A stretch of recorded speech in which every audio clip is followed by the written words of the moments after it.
बाजार में 22 साल से ज्यादा लंबा और गहरा अनुभव रखने वाले एएसके हेज सॉल्यूशंस के सीईओ और मैनेजिंग डायरेक्टर वैभव संघवी साहब हमारे साथ कार्यक्रम में हो रहे हैं शामिल, जिन्हें एवेंडर्स, उसके अलावा एम्बेट, मेरिल लिंच और एचडीएफसी बैंक जैसे दिग्गज संस्थानों में काम करने का लंबा अनुभव है।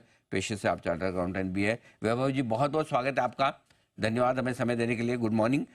बताएं सर, पहले आज थोड़ा ग्लोबल मार्केट से ही शुरू करते हैं। एक तरफ उम्मीदें हैं कि ब्याज दरें घटेंगी और दूसरी तरफ ये थोड़ा सा अमेरिका में धीमेपन के भी संकेत आ रहे हैं, डर आ रहा है। कैसे देखा जाए सर, ग्लोबल मार्केट से सावधान रहना है या इग्नोर करना है? जी अपन अगर काफी टाइम से हम देखें तो हमने ग्लोबल मार्केट्स को इग्नोर ही किया हुआ है अभी तक। और जब डीकपलिंग की बात कर रहे हैं तो अभी तक तो फिलहाल हम देख चुके हैं at least for a shorter time कि डीकपल हुए हैं हम काफी हद तक from a global market perspective. But कब तक रहेंगे is everybody's kind of guess.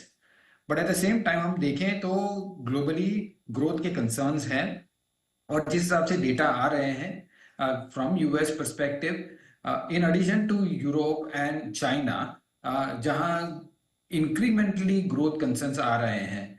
So on an overall basis हमको ये आकलन जरूरी है कि जब भी ब्याज दरें घटती है, ब्याज दरें घटने का दो ही मुख्य कारण होता है। वन, कि इधर देर इज अ कैटास्ट्रॉफी, कोई इवेंट आ गया है जहां से हमको सिस्टमिक बचाना, सिस्टम को बचाना है और हम मैसिव डिक्रीज कर रहे हैं ब्याज दरें को।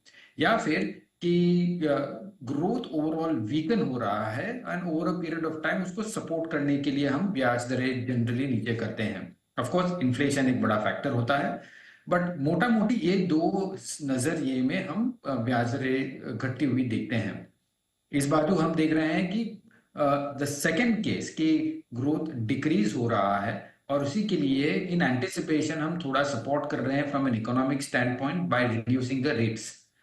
नाउ ये जब होता है तो इनिशियली रिएक्शन होता है, चलो ब्याज दरें घट गई है तो काफी पॉजिटिव हो सकता है, but at the end of it वो अर्निंग्स में इम्पैक्ट होता है।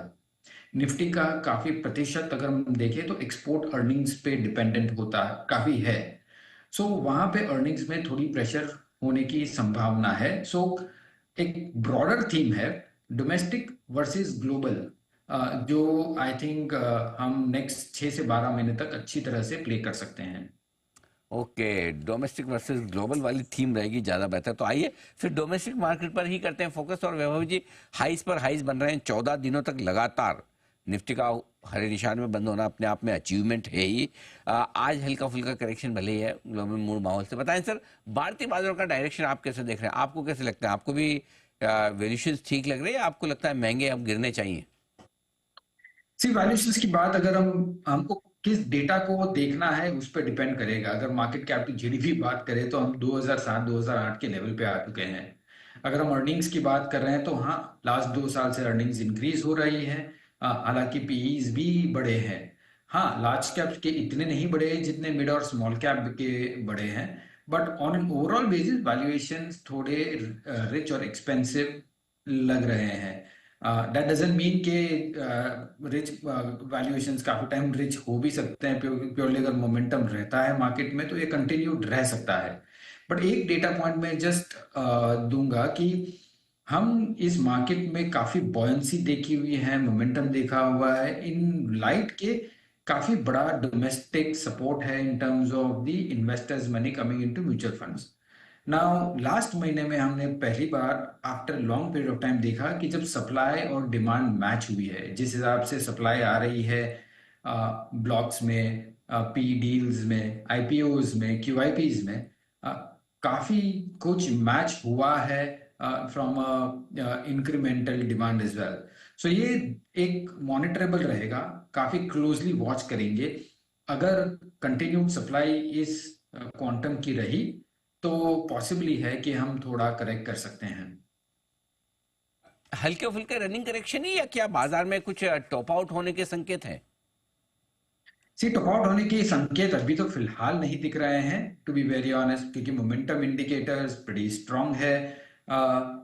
Let's see for wait for the quarterly previews. हाँ, अनलेस ग्लोबली में कोई बड़ा वापस प्रॉब्लम आ जाता है, जियोपॉलिटिक्स या कोई भी other problem which we don't know, then एक शॉक लग सकता है और प्रोबेबली टेम्पररी करेक्शन हम देख सकते हैं। In absence of that I don't think कि कोई ऐसा कोई ट्रिगर दिख रहा है, बट दैट डजंट मीन कि कोई ट्रिगर पोटेंशियली आ नहीं सकता है in the near future, because we don't know when the event comes from, right. और ऐसे लेवल पे जब वैल्यूएशंस काइंड ऑफ एक्सपेंसिव है, uh, और हम काफी चल चुके हैं, तो एक वल्नरेबिलिटी ज्यादा बढ़ जाती है ओवरऑल बेसिस पे। तो ये है आपके लिए हल्के फुल्के करेक्शन। अच्छा बताएं सर, इस माहौल में इन्वेस्टर्स क्या करें? बने रहें, डटे रहें? पहला जो इन्वेस्ट कर चुके हैं, जो पैसा लगाना चाहते हैं वो अभी लगाएं, थोड़ा रुकें, क्या करना चाहिए? सी अगर लॉन्ग टर्म इन्वेस्टर है तो आई डोंट थिंक कोई दिक्कत है in any case. Of course जो एक्सपेक्टेड रेट ऑफ रिटर्न हम जो लास्ट 3 साल में देखे हुए हैं वो आगे जाके कंटिन्यू नहीं एक्सपेक्ट कर सकते हैं। उसके दो मुख्य कारण कि अर्निंग्स थोड़ी सबसाइड हो रही है, वैल्यूएशंस एक्सपेंसिव है, और last but not the least जो सॉफ्टर फैक्टर है कि नेट अर्निंग्स अगर हम देखते हैं तो वो इंक्रीमेंटल कैपिटल गेन्स भी बड़ी है। सो अगर हम expected rate of return from equity as an asset class अगर हम देखते हैं तो वो थोड़ी डिक्रीज हुई है, और आगे जाके हम प्रॉबेबली है कि हमको एक एक्सपेक्टेशन रखनी पड़ेगी कि जिस हिसाब से 15% 20% के ऊपर देखी है, तो आई डोंट थिंक हमें देखना इधर लो डबल डिजिट्स या हाई सिंगल डिजिट्स के नंबर पे फोकस करके हमें डटे रहना चाहिए। आई डोंट थिंक कि वो नंबर कोई ज्यादा रिस्क में है। बताएं सर, ऐसे में कहाँ निवेश के मौके आपको दिखते हैं? क्या खरीदेंगे इस बाजार में आप? See from a market standpoint, एक कंज्यूमर्स हमें एक पॉकेट है जो हमें प्रिटी डिसेंट लग रहा है, बोथ स्टेपल्स और डिस्क्रेशनरी। साथों साथ हम industrials at this point in time नहीं, लेकिन एक थोड़े करेक्शन के बाद, क्योंकि क्वार्टरली नंबर्स हमें लगता है कि थोड़े प्रॉबेबली वीक रह सकते हैं, तो उसके बाद हम देखेंगे इंडस्ट्रियल्स में एक बार फिर अटेंशन देने के लिए। In addition to them, bottom up some pharma stories. Probably वो देख सकते हैं from a investment perspective. हाँ, what we don't like, or not, I would say not like, but on a general basis, globally facing sectors like metals, mining, commodities, जो भी है वो हम ज़्यादा avoid करेंगे at this point in time. Okay, तो ये है आपके लिए निवेश के मौकों पर आए। वैभव जी, बहुत बहुत धन्यवाद आपका समय देने के लिए और हमारे दर्शकों से बातचीत करने के लिए बाजार के डायरेक्शन के बारे में। वैभव संघवी Thank you. बताते हैं बाजार इस बीच स्टेबल है 25,125 पर निफ्टी, और बैंक निफ्टी अब 51,350 के आसपास है। सेंसेक्स निफ्टी थोड़े हल्की कमजोरी के साथ है। मिड कैप इंडेक्स में थोड़ी कमजोरी फिर से बढ़ रही है, अब 300 पॉइंट, और स्मॉल कैप इंडेक्स भी जो 125 पॉइंट ऊपर थे अब 60 पॉइंट है। थोड़ी थोड़ी प्रॉफिट बुकिंग ब्रॉडर मार्केट में आती दिख रही है, जबकि अब दिग्गज शेयर स्टेबल होते हुए दिख रहे हैं। ऐसे में छोटे से ब्रेक का वक्त है, लौटेंगे।